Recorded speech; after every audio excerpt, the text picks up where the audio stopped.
Cincinnati 911. What is the address of the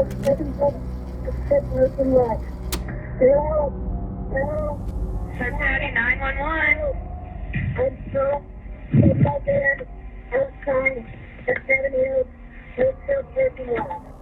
It's 3:16 p.m. on April 10th, 2018. A 911 operator receives a call from 16-year-old Kyle Plush, who had just experienced a freak accident. In the minutes prior to this call, Kyle had just arrived at the Seven Hills School in Cincinnati, Ohio for a tennis match. He had been driving a 2004 Honda Odyssey, a minivan that featured 3 rows of seating, with his gear for the day's match being stored in the very back. In order to retrieve it, Kyle climbed to the back of the vehicle and reached over the 3rd row seating, extending his body as far as it could go in order to grab his equipment, when suddenly, the seat's folding mechanism was engaged, causing it to collapse into its storage position, taking Kyle with it. In an instant, he was pinned and completely unable to move, as he was now trapped in the car upside down, not even being able to move his arms and hands enough to grab his cell phone, though luckily his phone had Siri, which he would call out to call the police. Hello? Hello? Hello? Where are you? Hello? Where are you? I can't hear you. While on the phone, Kyle couldn't hear anything given how far away he was from the device, but he stated as clearly as he could that he was in dire need of help. Due to the position he was stuck in, he was already struggling to breathe, and he knew he was likely not going to survive much longer, which he made very clear to the operator. I'm in desperate need of help. Hello? I'm gonna die here. Less than 1 minute later, the call would cut out. In the recording, Kyle clearly portrayed to the operator where he was, that he couldn't hear her, and that his life was in danger, which prompted her to immediately send a patrol car over to the school in search of him, though inexplicably, she never told the officers that Kyle believed he was going to die.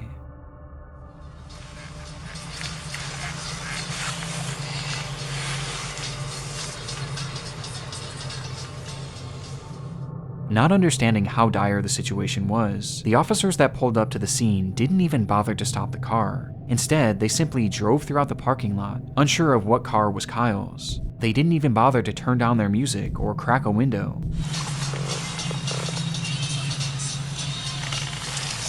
Seemingly being more interested in the types of cars that other students were driving. These kids drive better cars than you do. As officers continued their half-hearted search, another phone call would be made to 911. It was Kyle, whose tone was now drastically different. I probably don't have much time left to tell my mom that I love her if I die. This is not a joke. After Kyle says his goodbyes, he tries one more time to relay what was happening, this time providing the parking lot he was in along with the exact make and model of his car. This is not a joke.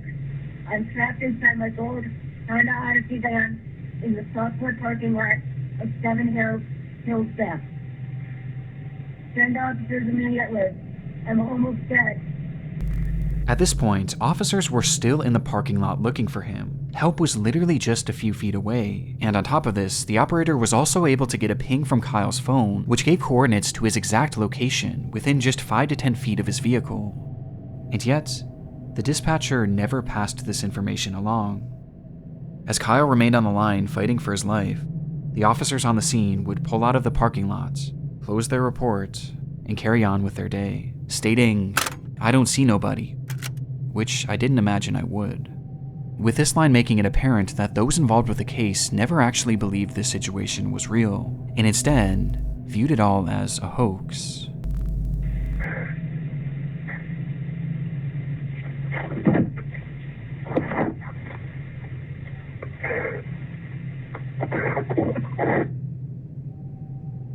Just minutes later, Kyle would go quiet, and the phone would disconnect for a final time.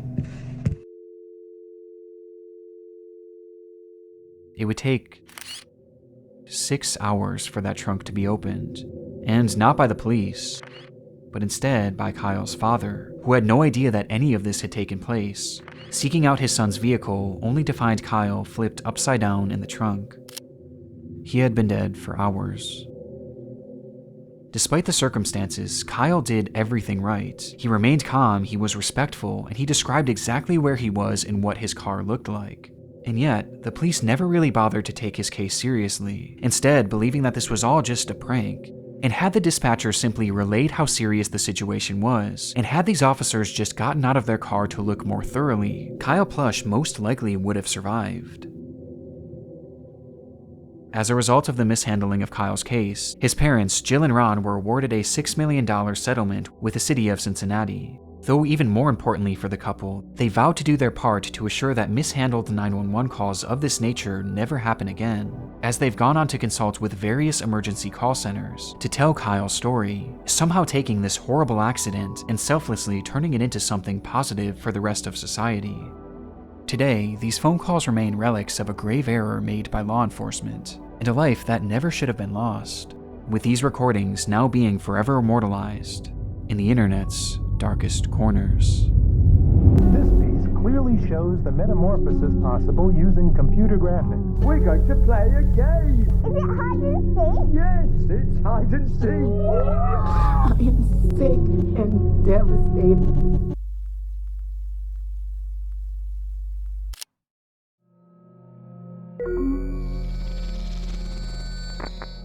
It's April 4th, 2020. A man living in Baltimore, Maryland goes live on his Facebook page announcing that tonight would be another one of his famous game nights. At this time, the COVID lockdown was in place all across the United States, and practically everyone was cooped up indoors, with little opportunity for real socialization. But for 24-year-old Ernest Wilson and his friends, this didn't stop them from having a good time.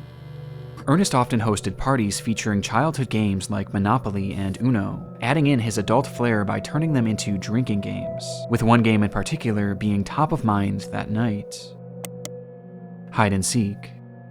The evening began with Ernest inviting his Facebook friends to the function, letting them know that this time the game night would be held at an Airbnb rather than in his home, though he never gave out the address as this was a closed invitation event, which he made very clear on his page. Please don't show up with nobody I didn't personally invite if we didn't discuss it first. They're going to get left outside. Ernest took this so seriously that at one point he even called out one of his viewers, stating outright that they were not allowed to show up under any circumstances. You're not invited. You're not pulling up on me. The person who just joined.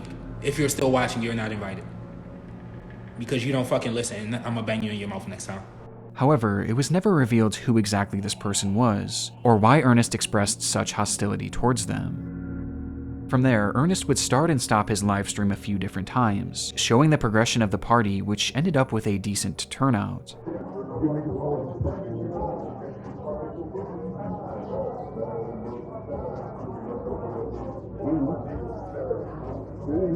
And by 2 a.m., with there being no signs of slowing down, it was time for the main event.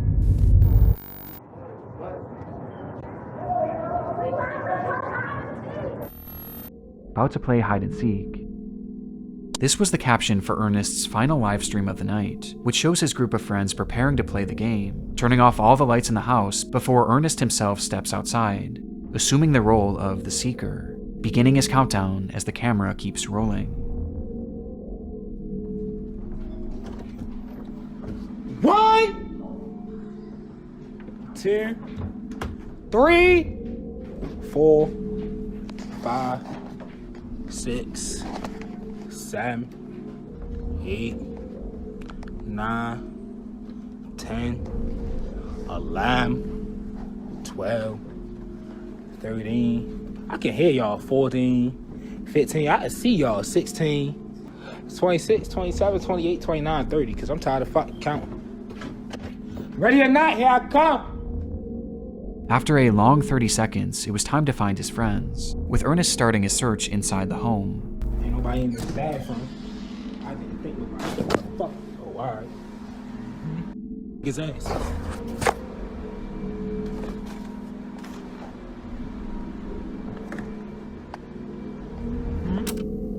Until he notices something. Next time they on y'all ass. Down here. The front door locked, dumbass. I'm on your ass. According to Ernest, someone was trying to get in through the front door, unaware that he had just locked it. And assuming that this was one of the people he was looking for, he took off to the backyard, believing that's where he would find them. And sure enough, he did. 1, 2, 3. Who the f is that, G? I don't know. Get your dumb ass on the other side of this gate. Who the fuck? Ernest flips the camera around, revealing a man hopping over a gate to the backyard. He had no idea who this person was, but he seemed to assume that they were likely just trying to get into the party, not really taking it too seriously, hence his joking attitude. Though his attitude would soon shift drastically. Dumbass nigga. This can't be one of my friends.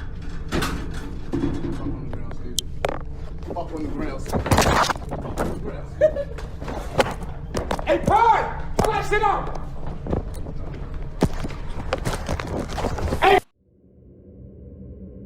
In this moment, Ernest's live stream cuts off, and he would never go live again. According to those at the party, this unknown man hopped the fence and brandished a gun, stating that he was there to rob the place, being followed by one other person whom the group also failed to recognize. Ernest tried his best to run, but was eventually caught in the house, where after a few minutes, and for reasons unknown, the man seen hopping the fence fired his weapon, striking Ernest twice and ending his life. The killers quickly fled the scene without harming anyone else, or seemingly without even taking anything. The footage is highly disturbing, knowing that we're witnessing the final moments of a man who was just having some fun with his friends. But what makes this so much darker is that we have no idea who this person is, or why they did what they did. Even after 4.5 years, Ernest Wilson's killers have yet to be identified. Detectives working on the case have theorized that this was likely a robbery gone wrong, potentially spurred on by Ernest's posting habits, as to put it bluntly, he was a drug dealer, as on his Facebook page he often showed off huge amounts of his product, including during a live stream he did on the very day of this party. And also on the same day, Ernest had made a post about how much cash he had on him, essentially putting a target on his back. Online, some have theorized that this botched robbery may have been committed by the person that entered Ernest's live stream earlier that night, which caused him to have that intense reaction. You're not invited. You're not pulling up on me because you don't fucking listen, and I'm gonna bang you in your mouth next time. Though to my knowledge, this person has never actually been tracked down.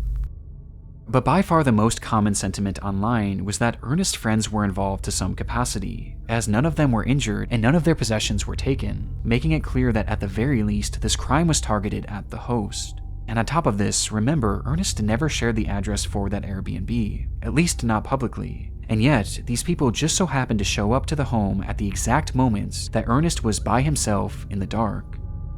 And perhaps most chillingly, as the robbery is unfolding, you can hear one of Ernest's friends chuckling in the background. This can't be one of my friends.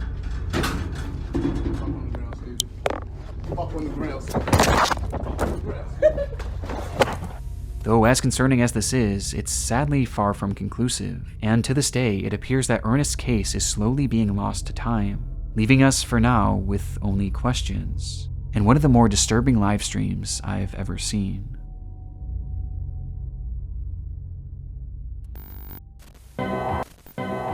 And now, these messages.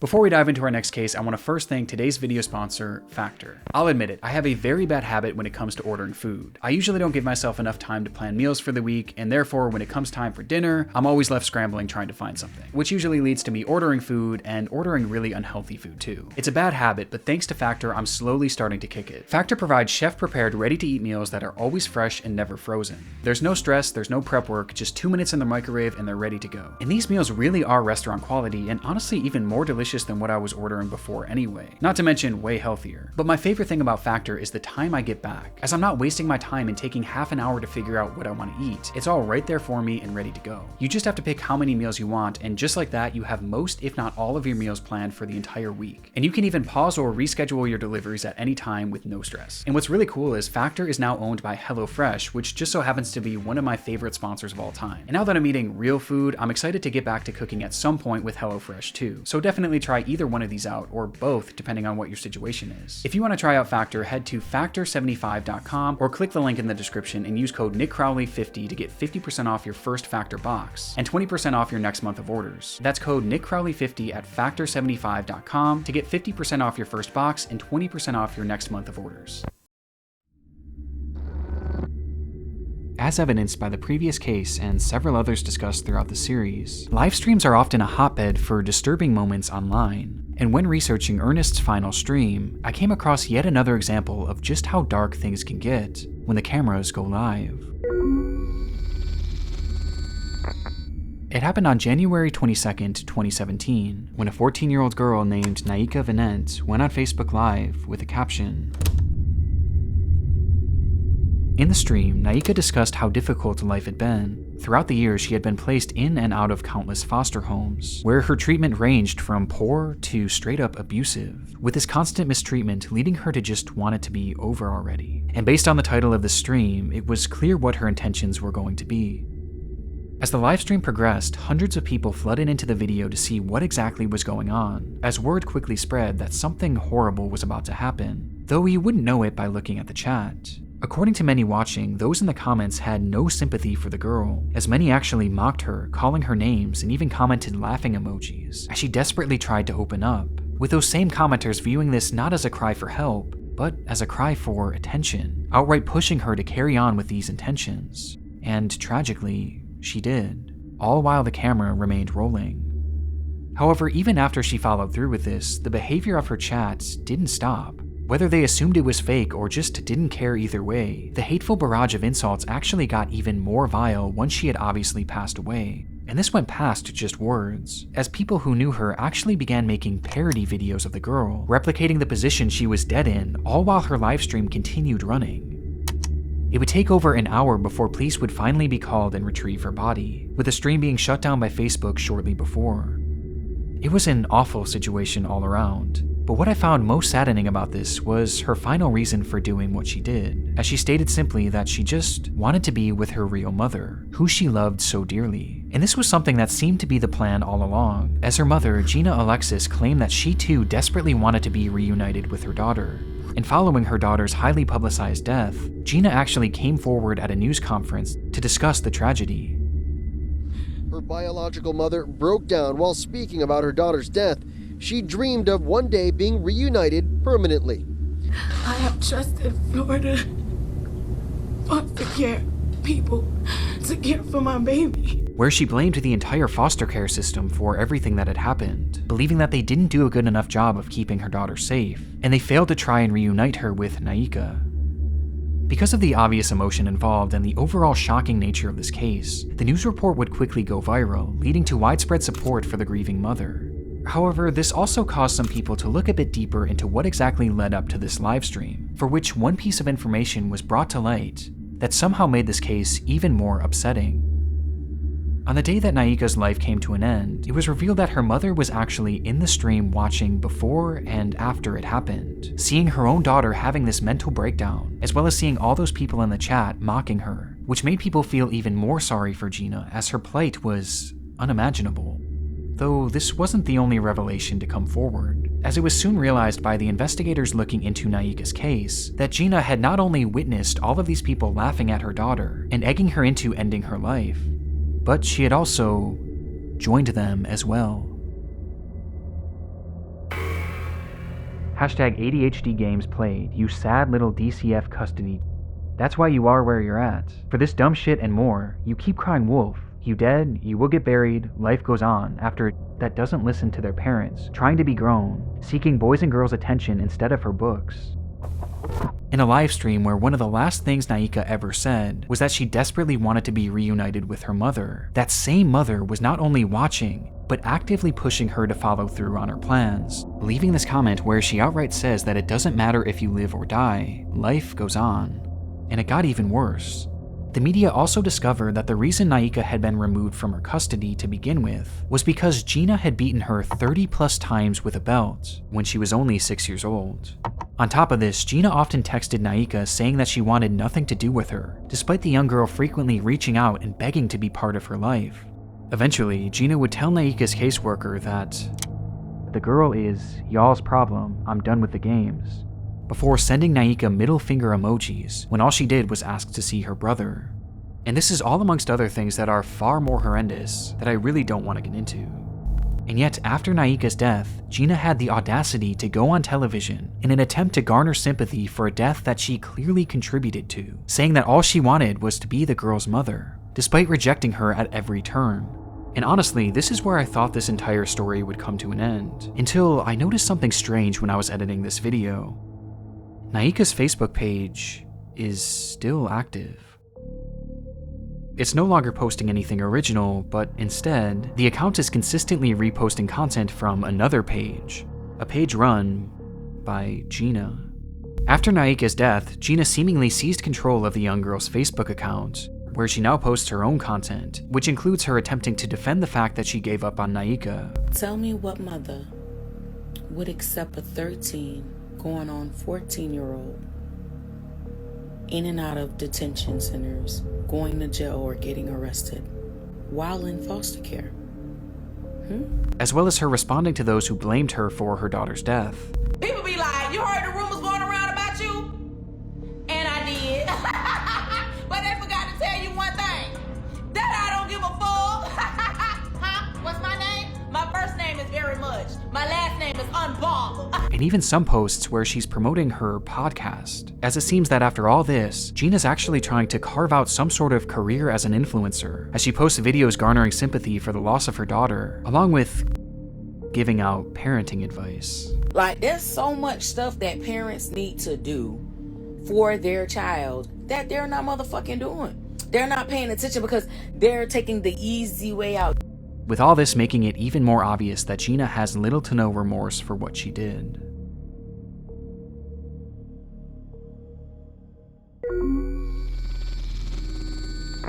On the 11th of June, 2009, a young man named Eugene Latta took to an urban exploration forum and wrote, in broken English, "Hello, I'd like to tell you about Odessa catacombs. Odessa is not far from the capital of Ukraine, Kiev. Under Odessa consists the biggest catacombs in the world. Their total length is more than 2,500 kilometers, so these catacombs are much bigger than the Paris catacombs. During World War II, a lot of citizens were hiding in the catacombs. A lot of them used to live there for a year and more, so even today it is possible to find weapons, equipment, and even dead bodies.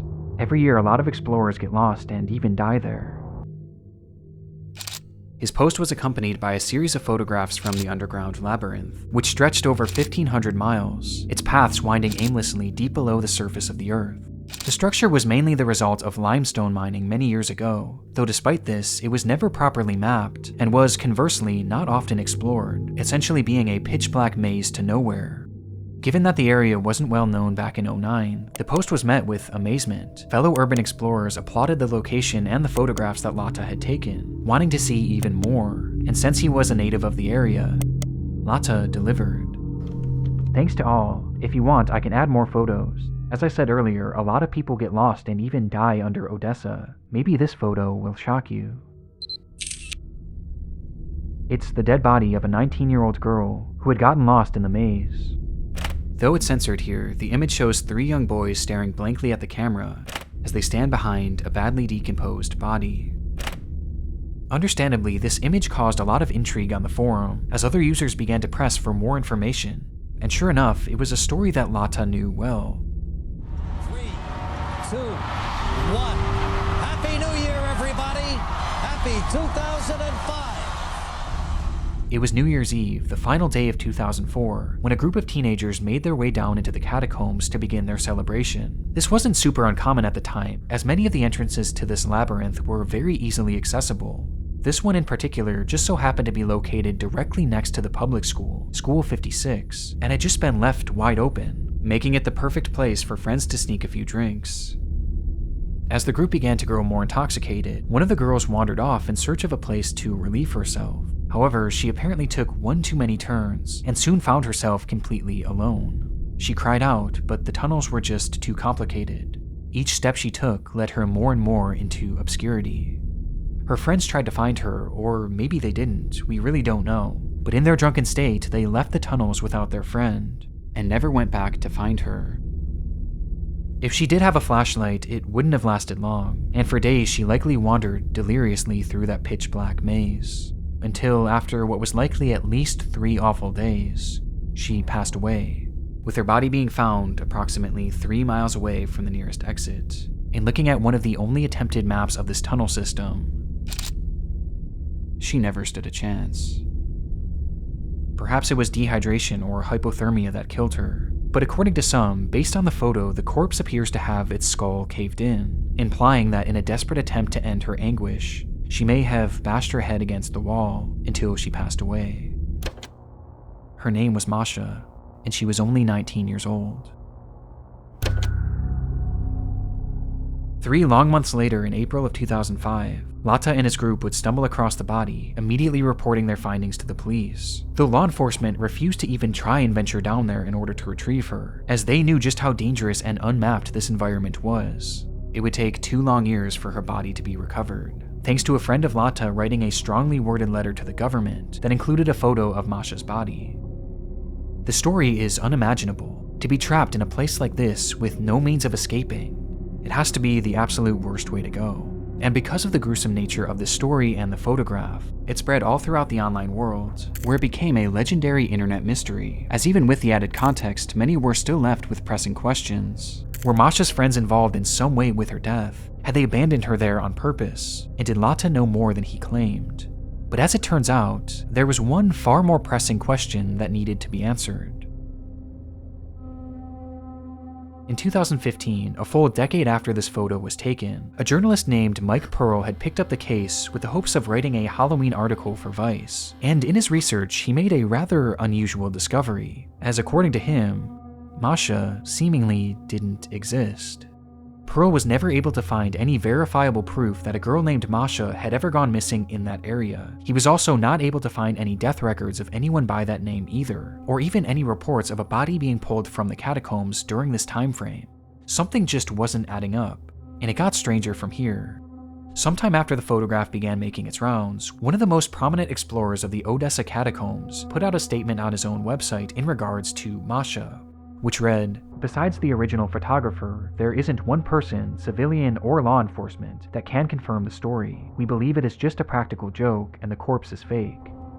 Following this revelation, Pearl was able to track down Lata, who was unable to recount where the body was roughly seen, or even how to get in touch with the other people shown in this photo, none of whom had ever come forward to back his testimony, which makes the credibility of Lata and his story of Masha incredibly shaky at best.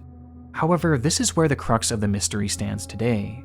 When looking at these photos, one thing is apparent to me and essentially everyone else who has seen them. The corpse shown seems very real, and matches the decay of the bodies found in similar environments, with that one prominent Odessa explorer eventually deleting his statement at some point over the years, leaving the general consensus that this is in fact a real corpse. But if the story of Masha isn't true, then who is this? Well, we have no idea. It's entirely a mystery. But the reality of the situation is that bodies being found down in these catacombs isn't totally uncommon. Over the years, many explorers have gotten lost down there and suffered the exact same fate as the story of Masha. But on top of this, these tunnels have also been used by murderers as a dumping ground for their victims' bodies, with either one of these scenarios being possible in this case. Though the frustrating part is that we may never actually know who this person was or how they died, as I and many others have doubts that this body was ever actually recovered, just simply due to lack of public information and news reports about it. And instead, the reality is that this corpse is probably still down there somewhere, and has simply been lost to time, as sections of the catacombs have been known to flood and cave in, sealing them off from the outside world forever. So for now, and potentially the rest of time, the story of Masha will remain an internet mystery.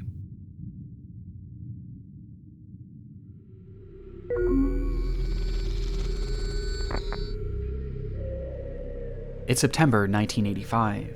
A hunter trudges through the wooded terrain of Christie Creek, Montana, on the trail of something big. He had been hunting a large black bear and managed to land a single shot, causing the animal to take off, leaving behind a trail of blood. He followed this trail all throughout the remote region before stumbling across a shallow ditch, where he would find a body. Though not the body of the bear he had just shot, and rather, the body of a woman reduced to bone. The remains were quickly sent off for forensic analysis, though very little could be determined other than the fact that she was a young woman, and that she had been murdered, as they found 2 bullet holes in her skull. With there being essentially no other information to go off of, a special team at the FBI started creating a composite of what this woman may have looked like. This was the result. This was their first attempt at depicting Miss Jane Doe, who they would later dub Christy Crystal Creek, though it wouldn't be their last. The uncanniness of these depictions is undeniable, and recently I've fallen down this rabbit hole of disturbing police sketches and recreations. As though these can often be very helpful and do lead to legitimately good results, there are often times where they appear almost non-human, with many examples like Christie's being shared online on the FBI's website in order to enlist the public's help in identifying these victims, with one of the more notorious examples coming decades later in 2014. The discovery was made on June 5th of that year, when a group of highway workers were mowing grass in the town of Geneva, Wisconsin, when they noticed a pair of strange-smelling suitcases. Inside them were 2 bodies belonging to 2 women, both in various stages of decomposition, and both appearing to have been strangled to death. One would quickly be identified as 37-year-old Laura Simonson, while the other was in much worse shape, and distinguishing her facial features proved extremely difficult. But this didn't stop them from trying. This is one of the more infamous examples out there due to just how unnatural it appears, with the face of this woman being turned into a meme and even being used in a video game.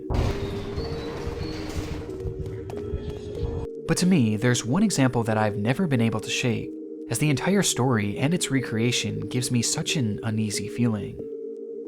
The discovery was made all the way back in April of 1977, when a couple in Alberta, Canada had returned to their often abandoned cabin in order to empty the septic tank, only to find a body floating inside.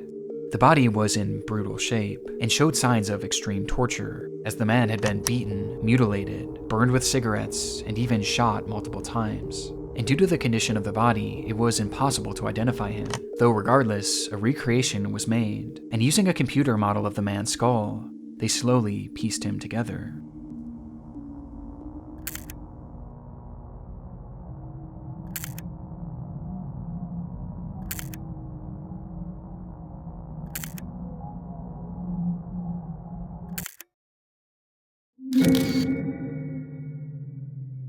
He would later be dubbed Septic Tank Sam.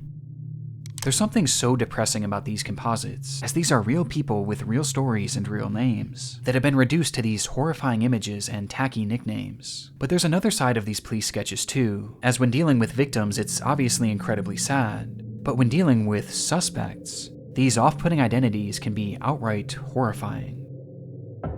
Over the years, there's been numerous unidentified killers who law enforcement were not able to positively identify, forcing them to turn to these same methods of sketching and recreating, with one of the darkest examples being that of the Lake Bodom killer. It was June 5th, 1960. 4 Finnish teenagers were on a camping trip to Lake Bodom, sleeping peacefully in their tent on the lakeshore, when suddenly they were attacked. It happened in an instant, as a man wielding a knife began stabbing through the tent, eventually bludgeoning the group with an unidentified blunt object. That night, 3 of the teens would be killed, while one managed to survive with substantial injuries. When asked about what he had seen that night, the lone survivor claimed that the man who attacked them wore all black and had large red eyes. Based on his accounts and other potential sightings, a sketch of what this man may have looked like was made, and the results were unusual at best. With this man going on to garner the appropriate nickname of Bug Eyes McLip due to just how unnatural his facial features appear, especially his eyes. In fact, there's something unnatural about all of these recreations, which begs the question, did any of them actually work? Well, surprisingly, out of these 4 people, 3 have been identified. Christy Crystal Creek would go on to be identified as Janet Lee Lucas, a 23-year-old who would be the last identified victim of serial killer Wayne Nance, with this identification being the result of improved forensic genealogy. The second and most notorious example would go on to be identified as Jenny Gomez, who had been strangled by Steven Zilich, a man dubbed the Wisconsin Suitcase Murderer. And despite this recreation appearing to look nothing like Jenny, it was actually the sole reason that she was identified, as one of her family members ended up recognizing these overpronounced cheekbones and matching them to Jenny. And then there was Septic Tank Sam, who was revealed to be Gordon Edwin Sanderson, thanks again to genetic genealogy, as a sample of his sister's DNA was eventually used to prove that this was in fact him, though it's still unknown who killed him or why. Which leaves just this final person, the killer of at least 3 people. He, unfortunately, has never been identified, and this isn't too surprising as the features of this person just seem impossible. He just looks far too strange to be real. Right? Well, even though he hasn't been positively ID'd, it doesn't mean that he hasn't been potentially photographed. Shortly after the teens were murdered, a funeral was held in their remembrance, for which a large crowd of locals were in attendance, with this photo of the crowd being snapped. And standing there, in the center of it all, was a man whose features looked impossible. This man would never be photographed again, and his connection to the case has never been officially confirmed, leaving these murders unsolved to this very day.